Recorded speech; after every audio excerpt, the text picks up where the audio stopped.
Ya. Voy a ver un poquito, sí, está bien. Hemos quedado acá, ¿verdad? En polisacáridos, chicos, tengo registrado. Grupo 310, 8 de abril. ¿Se ve bien la pantalla, chicos?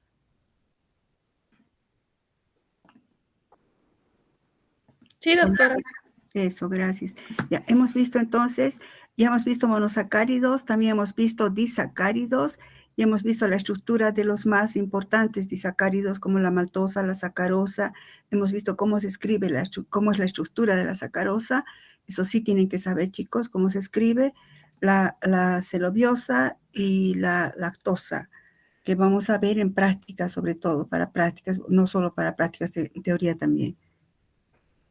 Bueno, una vez que hemos acabado monosacáridos y disacáridos, pasamos a polisacáridos. Como su nombre nos está indicando, pues etimológicamente están formados, los polisacáridos son moléculas que están formadas por cientos y hasta por miles de unidades monoméricas. Todas las unidades monoméricas, imagínense una cadenita, esas que se utilizan de adorno, una cadenita, cada eslaboncito de la cadena sería una molécula de glucosa. No siempre glucosa, vamos a ver, pero sería un monosacárido. Y cada eslaboncito unido con otro están unidos, quiero decir, mediante enlaces oglicosídicos. Recuerdan que el enlace oglicosídico es la unión entre dos oxidrilos que forman este enlace oglicosídico, que en esencia es un enlace, o químicamente es un éter. Entonces, en todo polisacárido hay 3 elementos estructurales que debemos tener en cuenta. ¿Cuáles son? Primero, la identidad de los monómeros. ¿De qué monómeros está compuesto un polisacárido? Pueden ser unidades de glucosa o pueden ser unidades de glucosa y galactosa u otros monosacáridos. Entonces, la identidad de los monosacáridos, subrayen. Luego, tenemos que tener en cuenta la naturaleza de los enlaces glicosídicos entre ellos. ¿Qué quiere decir la naturaleza de los enlaces glicosídicos? Se refiere a si son enlaces alfa 1,4, alfa, entre paréntesis pongan aquí, ejemplo, puede ser alfa 1,4 o beta 1,4 o alfa 1,2, etc. A eso se refiere la naturaleza de los enlaces glicosídicos, que sería su configuración anomérica también, ¿verdad? Y en algunos casos, en ciertos polisacáridos, la secuencia de residuos glicosídicos. Hay polisacáridos, como vamos a ver, que son un tanto complejos, en los que es importante la secuencia. Entonces, ¿qué será? Subrayen la identidad, la naturaleza y la secuencia.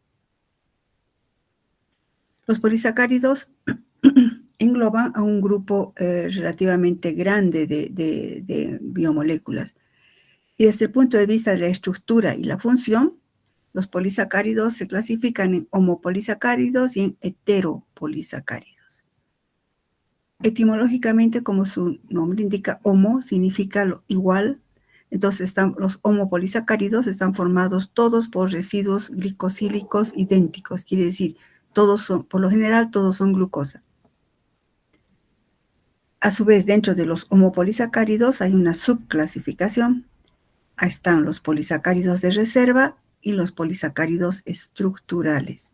Los de reserva incluyen al almidón en las plantas, pueden sacar ahí, bueno, no está de más, almidón en las plantas y glucógeno o glicógeno, que es lo mismo, glucógeno en los animales y en los microorganismos. Y los polisacáridos estructurales están en la celulosa, en las plantas vegetales, en los vegetales, y la quitina en los crustáceos, en ciertos animales, en los crustáceos, que no vamos a prestarle mayor atención. Esos son los homopolisacáridos de reserva y estructurales. Y también tenemos a los heteropolisacáridos. Etimológicamente, hetero significa diferentes, pues estos están formados por residuos glicosílicos diferentes. Y ya en este grupo de heteropolisacáridos reconocemos, por ejemplo, a las glicoproteínas. Y estos heteropolisacáridos ya transportan información. ¿Recuerdan el capítulo 1? Habíamos dicho, hay biomoléculas que transportan o sugieren información y otros no. pues aquí ya algunos heteropolisacáridos sí ya transportan información. Vamos a ver más adelante. Entonces, esta es una clasificación en función de su estructura y su función. Comencemos con los homopolisacáridos. Y vamos a ver con los polisacáridos de reserva o almacenamiento. Tenemos al almidón. El almidón es el homopolisacárido o polisacárido típico de las plantas. Y a su vez, esta molécula, la molécula del almidón, bueno, la estructura del almidón, está formada por dos estructuras, la amilosa y la amilopectina. Y dentro de estos homopolisacáridos también tenemos al glucógeno. Entonces, almidón y glucógeno. El glucógeno se almacena en células animales y células microbianas. Ambos polisacáridos siempre se almacenan. Decimos, el almidón se almacena en el citoplasma de las plantas. El glucógeno en las células en el citoplasma de las células animales y microbianas. Pero ¿cómo se almacena? Se almacena en forma de gránulos citoplasmáticos. Ustedes en farmacognosia van a ver estructuras de manera microscópica, como son los gránulos de almidón, por ejemplo.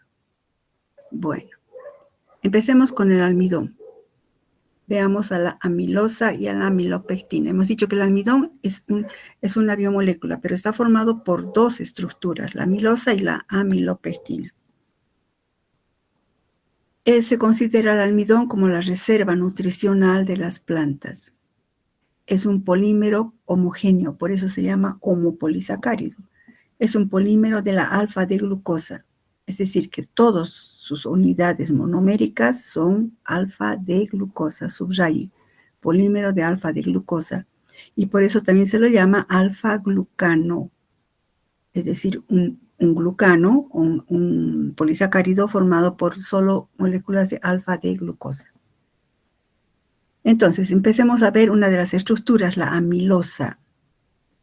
La amilosa posee una estructura, bueno, la mayoría de las biomoléculas que son un tanto más complejas, vamos a ver de aquí en adelante, chicos, tienen una estructura primaria y una estructura secundaria.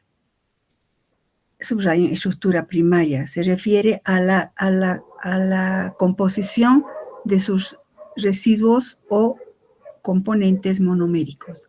La estructura primaria se refiere a la composición e identidad, escriban, composición e identidad de los componentes monoméricos. Y entonces, en el caso de la amilosa, la estructura primaria es una estructura lineal que está formada todos por residuos. Cuando decimos residuos, no es que son desechos, chicos. En bioquímica, un residuo se considera, por ejemplo, esa cadenita que les he dicho, un eslaboncito es un residuo que está unido al otro residuo, que desde el punto de vista bioquímico, netamente son monómeros. Pero van a leer mucho esto de residuos. Entonces, la estructura primaria es una estructura de cadena lineal, no es ramificada, en la que todos los componentes monoméricos o residuos están unidos por enlaces glicosídicos alfa 1,4. Ya sabemos qué es esto de alfa 1,4, ¿verdad?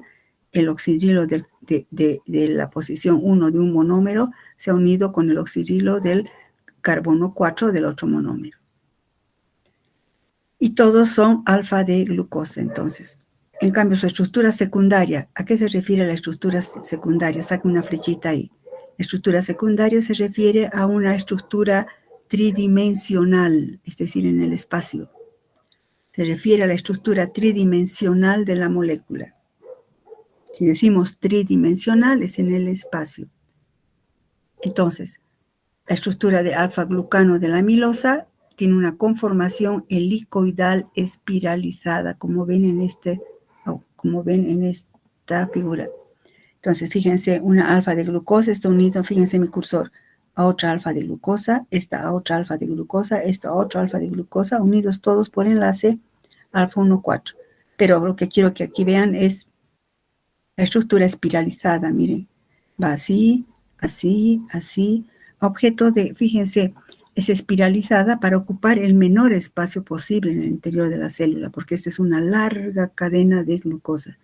Pero se, pues, digamos, adquiere esta disposición espacial de tipo espiralizada para ocupar el menor espacio posible en el interior de la célula.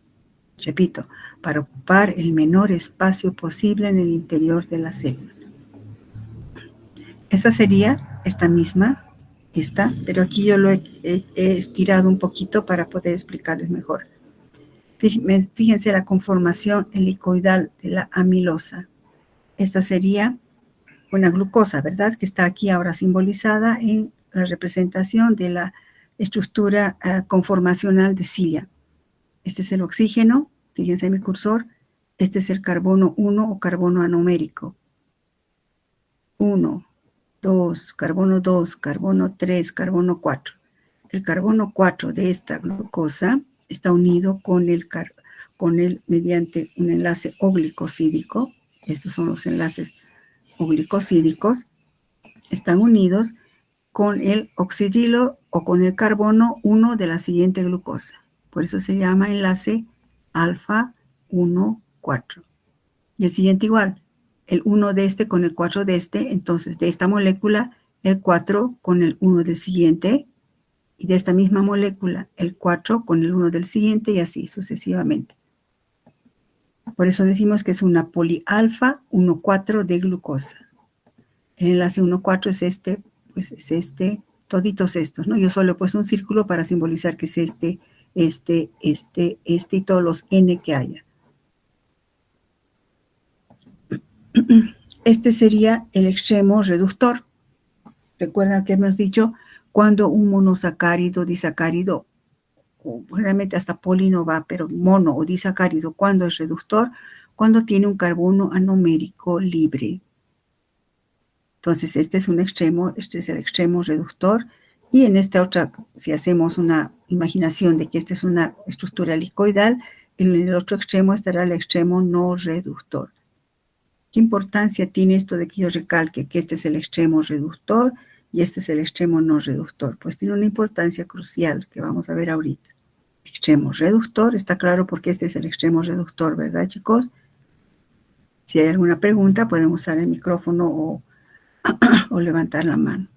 Bueno, este es el extremo reductor. O sea, la amilosa tiene un extremo reductor, fíjense en mi curso, y un extremo no reductor. Si vemos de manera lineal, vemos, fíjense, esta sería una molécula. Si este es el oxígeno, para que se guíen, chicos, si este es el oxígeno, siempre que está a la derecha es el carbono 1, que sabemos que por la hemiacetalización, este es el carbono anomérico o carbono reductor. Ahí pueden aumentarle carbono anomérico o carbono reductor.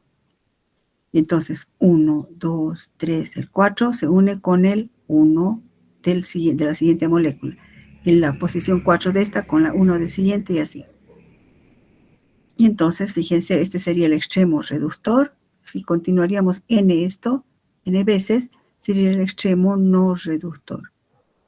Y entonces la configuración alfa que tiene, esta alfa que está con los oxidrilos abajo, permite que, digamos, estéricamente se pueda ir torciendo la molécula. No es lineal rígida, es lineal porque no tiene, cuando digo lineal es que no hay ramificación, no es que es una línea. No, esta es su estructura primaria. ¿Cuál es su estructura primaria? Unión de glucosa mediante enlaces glicosídicos alfa 1,4. Glucosa 1,4, glucosa 1,4. Pero su estructura secundaria es de tipo alfa hélice. Es decir, que está girando en este sentido, ¿no? De manera dextrógira. Aparte que se llama alfa porque los oxidrilos están en posición alfa. El carbono anomérico, que eso ya hemos visto, ¿verdad? Bueno. Esa es la amilosa. Entonces, la amilosa no tiene ramificaciones, lineal en sentido, repito, es lineal no porque sea una línea recta, sino que no tiene ramificaciones. Unidos por enlaces alfa 1,4. En cambio, la amilopectina, que también forma parte de la estructura del almidón, esta sí es una estructura de cadena ramificada, porque a nivel de la ramificación tiene enlaces alfa 1,6. Y a lo largo de las cadenas todos son alfa 1,4. Por ejemplo, fíjense, este es un enlace alfa 1,6. A ver, nos vamos a ubicar. Esta es la glucosa. Aquí está el oxígeno, siempre la referencia es el oxígeno. Si este es el oxígeno, fíjense en mi cursor. Si este es el oxígeno, este es el carbono 1. Y está libre, entonces es el extremo reductor.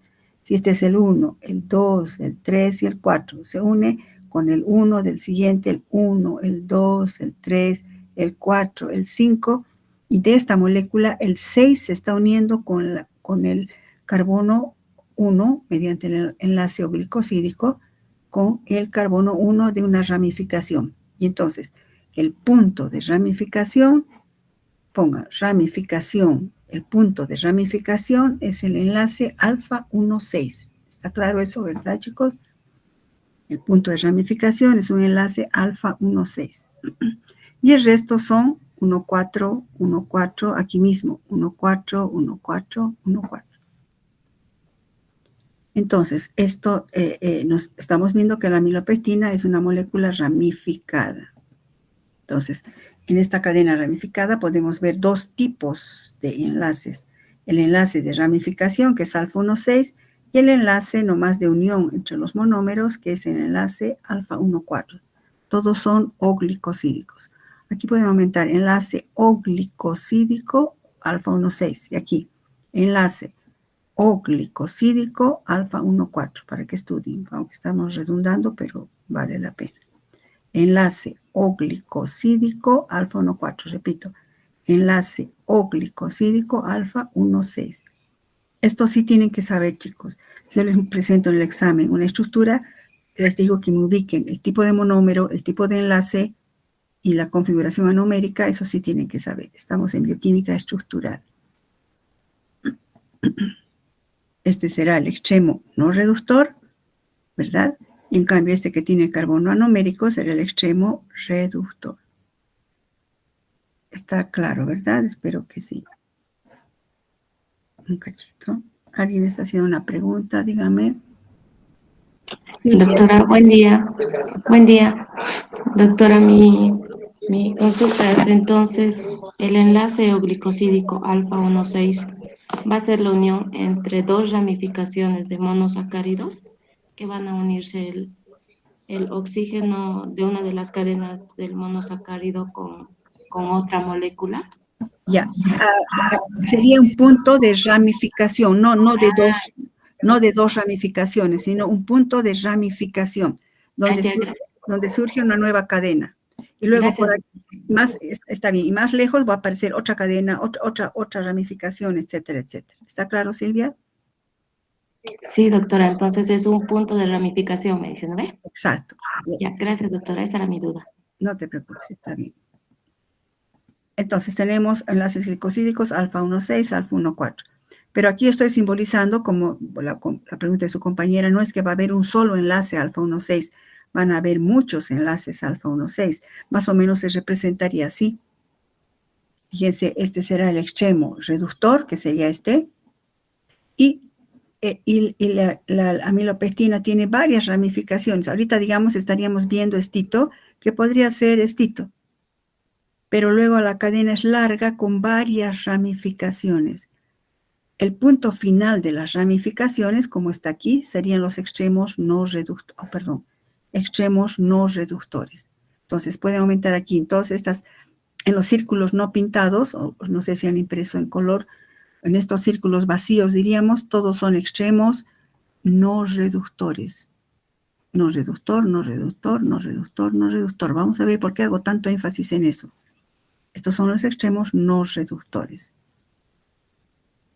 Ahora, estamos describiendo la estructura de la amilosa, de la amilopectina, pero el describir eso nos ayuda a entender esto, que los polisacáridos de almacenamiento tienen un diseño admirable para la función que tienen.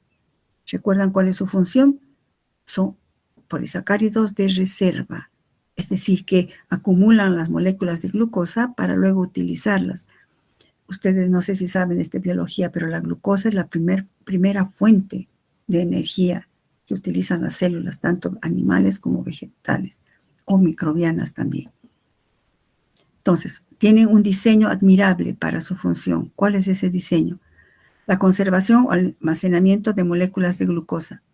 O sea, forman polímeros largos semisolubles, ¿no? En el caso de la amilosa, ¿recuerdan? La forma espiralizada. Aquí es, en vez de que sea una cadena larga así, pues empieza a ramificarse para que sea más corta, pero que esté llevando en su interior un gran número de moléculas de glucosa. Por eso es de almacenamiento o de reserva. Y esto hace que estén en estado semi-insoluble y así no afecta la presión osmótica. Porque si tuviéramos aparte sueltas, imagínense cientos de moléculas de glucosa sueltas, ustedes han estudiado, también saben esto, que aumentaría la presión osmótica. Al aumentar la presión osmótica podría reventar la célula. Entonces el diseño es tan admirable, bueno, siempre yo digo eso, grande la creación de Dios, como es que las moléculas de glucosa tienen que unirse y se ramifican formando estructuras como la amilopectina para evitar la presión osmótica celular y que en este caso la plantita, la célula de la planta no reviente. Otra cosa, el hecho de que tenga varios, aquí ponga esto por favor aquí, el hecho de que tenga varios extremos no reductores, facilita la rápida movilización de moléculas de glucosa. El hecho de que tenga varios extremos no reductores facilita la rápida movilización de moléculas de glucosa. ¿Qué quiero decir con movilización? No es que se van a mover físicamente, se refiere rápida utilización. Aquí también puede poner entre paréntesis, utilización, pero en términos de bioquímica se usa la movilización de moléculas, por eso es bueno usar también términos propios de la ciencia. Pero movilización, en este caso la acepción, se refiere a utilización. Entonces, si tiene varios extremos reductores, son puntos de ataque. Fíjense, extremo no reductor, no reductor, no reductor, no reductor. ¿Y por qué son tan importantes? Porque aquí ocurre la acción de enzimas hidrolíticas. Entonces pongan aquí las enzimas hidrolíticas que van a facilitar que van a facilitar la movilización de moléculas de glucosa. Repito, las enzimas hidrolíticas que van a hidrolizar a la amilosa, permitiendo la movilización o utilización de moléculas de glucosa, actúan siempre a nivel de los extremos no reductores. Actúan a nivel de los extremos no reductores. Y fíjense, si es aquí donde actúan, por eso es que hay tanto extremo no reductor. Eso facilita para que las enzimas vengan, y fíjense mi cursor, clic, clic, clic, van rompiendo, clic, clic, clic, clic, clic, según las necesidades de la célula. A eso se refiere un diseño admirablemente adaptado para la función que realiza. Ahora, hemos dicho que el almidón es una fuente de reserva. Si es una fuente de reserva, pues es para que la plantita utilice. Recuerda, al inicio del capítulo hemos dicho que cómo se sintetizan el origen de los carbohidratos a partir del anhídrido carbónico. Por acción de la luz solar más agua, las plantas por la fotosíntesis generan monosacáridos. A partir de los monosacáridos generan disacáridos, trisacáridos, hasta polisacáridos. Y es la manera en la cual van a almacenar en forma de gránulos en el interior del citoplasma de las plantas. Ahora, si es un almacén, pues tiene que usar, ¿no? Entonces, ¿cómo se degrada el almidón? Ustedes en farmacognosia también han visto o van a ver, no sé. Aquí nada más es como para hablar de los dos tipos de biomoléculas, ¿no? El almidón se degrada gracias a estas enzimas hidrolíticas. Y que existe dos tipos de enzimas hidrolíticas. Existe la alfa-amilasa y la beta-amilasa. En los vegetales estoy hablando.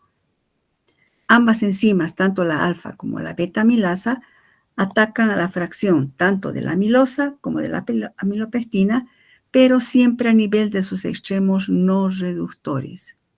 Y lo que hidroliza son los enlaces alfa 1,4. Y estas enzimas comienzan siempre por los extremos no reductores. Por eso he hecho tanto énfasis en cuál es el extremo reductor y cuál es el no reductor. La acción de la alfa y beta amilasa difiere en una de otra. Por ejemplo, La beta-amilasa es una enzima hidrolítica. Está aquí, hidrolítica. Subrayenla, pónganle, no sé cómo quieran. La alfa y beta-amilasa son enzimas hidrolíticas. Cuando vemos enzimología vamos a ver mejor esto, pero ahorita hidro, que significa agua, lítica, ruptura, es decir, que rompen enlaces covalentes utilizando el agua. Hidrólisis, ¿no? Entonces, tenemos la beta-amilasa y la alfa-amilasa. La beta-amilasa corta de 2 en 2. Por ejemplo, aquí tendríamos, ¿dónde está el extremo? El extremo no reductor sería este, ¿verdad? Porque aquí está el carbono anomérico libre. El extremo no reductor. Fíjense mi cursor. Mi cursor es la beta-amilasa. Viene y dice, ¿dónde está el extremo no reductor? Ah, aquí. Voy a cortar 1, 2. Clic, rompe esto. Hidroliza. Entonces libera una maltosa, por ejemplo, un dímero. Luego viene así, rompe de 2 en 2, de 2 en 2, de 2 en 2. Esa enzima la tienen las plantitas. También tienen este otro tipo de enzima, la alfa-amilasa. Pero la alfa-amilasa es una enzima que no corta de 2 en 2, sino corta de una manera más aleatoria. Puede cortar de 1 en 1. Sí, esta es la alfa-amilasa. Viene siempre, pero por el extremo no reductor. Puede cortar aquí o podría cortar acá, generando aquí una glucosa o una maltosa o una triosa y así. Tienen las plantas los dos tipos de enzimas. Entonces tenemos un solo extremo. La amilosa, por ejemplo, tiene un solo extremo reductor. Entonces, fíjense, va a venir la beta-amilasa, vendría 1, 2 por aquí. En cambio, la alfa-amilasa puede cortar aquí, puede cortar de 2 en 2, puede cortar de 3, de 1 en 1. En cambio, la amilopectina, fíjense, la amilopectina no tiene un solo extremo reductor, tiene más de un extremo no reductor. Aquí, aquí y todas las ramificaciones que tuviera. Entonces, de esa manera, esto favorece de que se vaya movilizando o cortando esto para que utilice la planta la glucosa para crecer, para sintetizar sus enzimas, sus aromas, sus alcaloides, etcétera, etcétera. ¿Y qué sucede en los mamíferos? En nosotros. Si nosotros consumimos, por ejemplo, hemos dicho, ¿recuerdan el ciclo energético de la vida? Las plantas sintetizan, son autótrofas, sintetizan a partir de anhídrido carbónico y agua por acción de la luz solar con sus enzimas en los cloroplastos, sintetizan monosacáridos, luego disacáridos, luego tri y polisacáridos. En el trigo, la papa y todo lo que nosotros comemos. Nosotros consumimos el almidón de las plantitas como fuente de carbono y energía o de glucosa. Nosotros tenemos que digerir, hemos comido esa papa, el arroz, el pan, lo que hubiésemos comido. Y ese almidón nosotros, los seres humanos, lo digerimos. Y no solo nosotros, la mayoría de los microorganismos superiores también lo hacen, como bacterias y los animales inferiores. Nosotros tenemos también una enzima hidrolítica, que es la amilasa salival a nivel de las glándulas salivales y la amilasa pancreática a nivel de nuestro páncreas. Esas son las secreciones digestivas. Estas enzimas, tanto la amilasa salival como la amilasa pancreática, son del tipo alfa-amilasa, como de las plantas, pero alfa. ¿Recuerdan? Alfa corta de manera aleatoria, de 1 en 1, de 2 en 2. Y entonces nosotros, la amilasa salival y pancreática es de tipo alfa-amilasa. Son secretadas por estas glándulas. Y también, no basta eso, digamos, la amilasa salival, por el proceso de masticación, ya empezamos a hidrolizar. Luego pasa al estómago, el pH del estómago es muy ácido, continúa hidrolizándose. Pasa al intestino delgado con las secreciones del páncreas, continúa la hidrólisis. Y ahí va combinándose otras enzimas como la maltasa, las enzimas desramificadoras, que son las que rompen los enlaces alfa 1,6. Ustedes van a ver esto con mucho detalle en nutrición, pero también vamos a hablar de esto cuando estemos llevando el almidón en prácticas, chicos.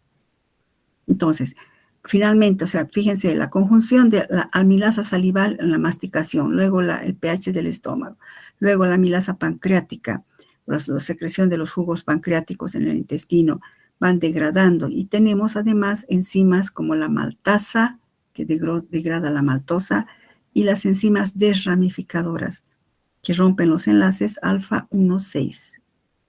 y al final se degrada por completo el almidón hasta alfa de glucosa. Esta alfa de glucosa a nivel del intestino delgado es absorbido y atraviesa el lumen intestinal y se metaboliza y va a su destino. Todo esto es área de nutrición. Estamos hablando de la estructura y del almidón. Nosotros hemos comido algo y entonces nosotros tenemos enzimas digestivas que degradamos el almidón hasta glucosa.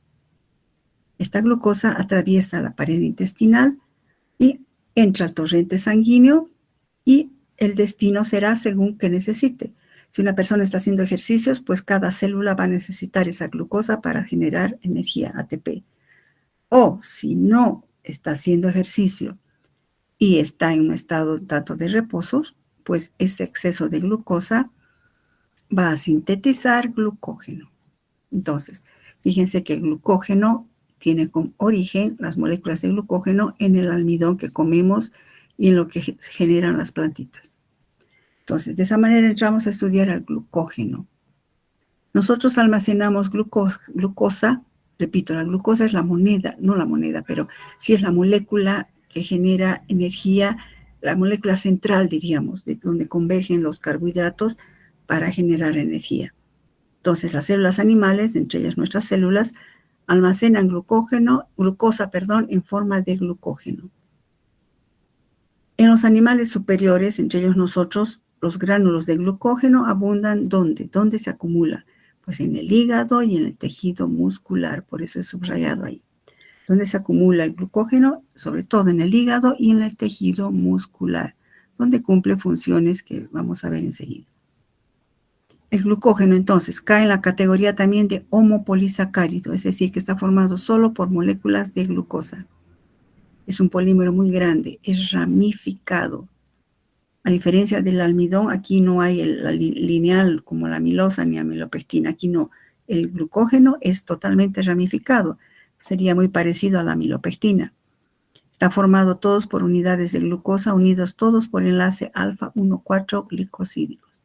Y las ramificaciones, igual que en la amilopectina, están mediante enlaces alfa-1,6. Y aparece cada 10 unidades, es decir, es muy ramificado. El glucógeno es mucho más ramificado que la amilopectina. Y si recuerdan, cuanto más ramificado, más puntos de ataque con las enzimas hidrolíticas.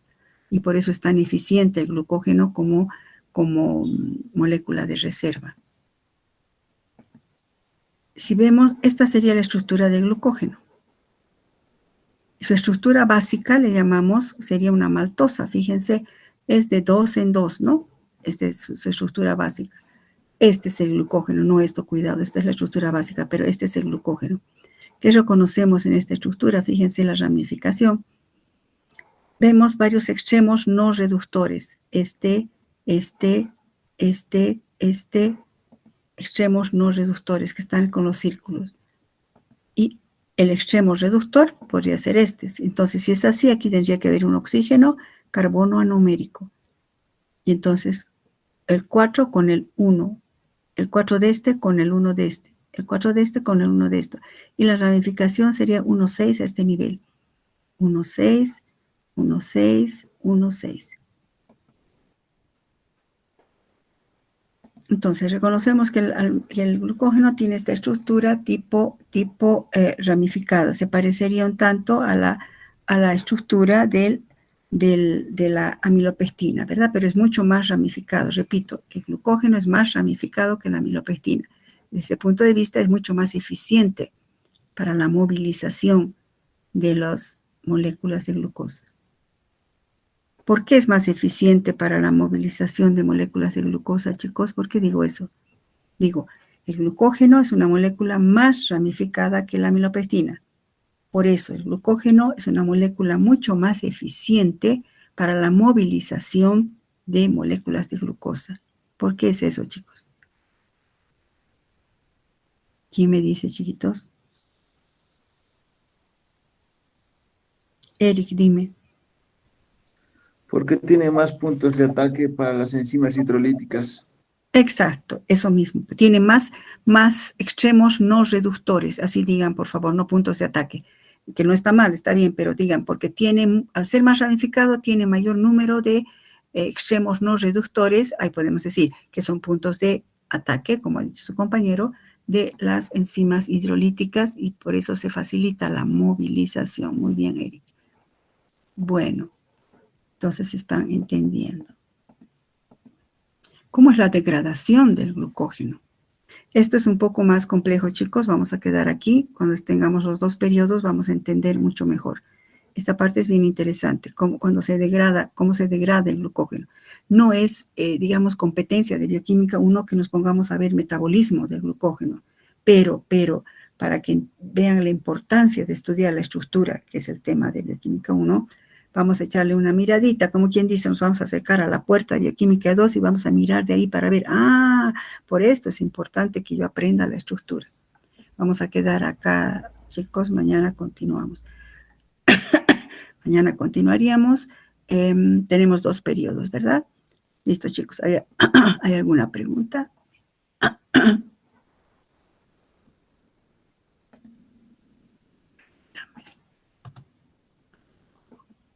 Con el 300 también estoy aquí. Permítame un cachito.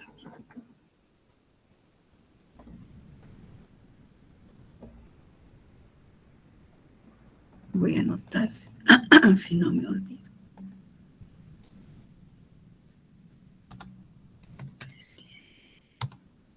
Hoy día es 14. Ya, entonces hemos quedado acá.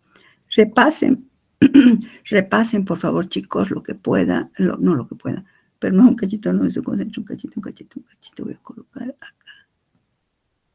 Ya, repasen, por favor, chicos, para mañana. Pasamos la teoría mañana. Hasta luego, chicos. No, perdón, ¿hay alguna pregunta? Dime, Verónica. Disculpe, doctora, para el tema de práctica y la realización del informe, ¿tenemos que entregarle solo el cuestionario o tenemos que entregarle la introducción, el objetivo más el cuestionario? Por favor. ¿Estás hablando del tema 1 o el tema 1 ya han entregado, no? Sí, de exactitud y precisión. Ya. No, en exactitud y precisión tienen que seguir el formato. No les he compartido. No les he compartido los instructivos, ¿no? Del tema 2. No les he compartido. Enseguidita les comparto, chicos. Lo que ahora voy a mandar un instructivo no es solo para el tema 2, es para todos los temas que vienen adelante hasta finalizar la gestión. Ahorita les comparto. Ahora, en exactitud y precisión, como hemos hecho práctica, entonces ahí tiene que haber introducción, objetivos, tiene que haber planteamiento del problema, hipótesis, resultados, todo eso, todo lo que les voy a dar ahorita. Y ahorita les comparto, chicos, eso. Cualquier duda me preguntan en clases. Hasta luego, entonces. ¿Alguna otra pregunta? Bueno, hasta luego, chiquitos, cuídense.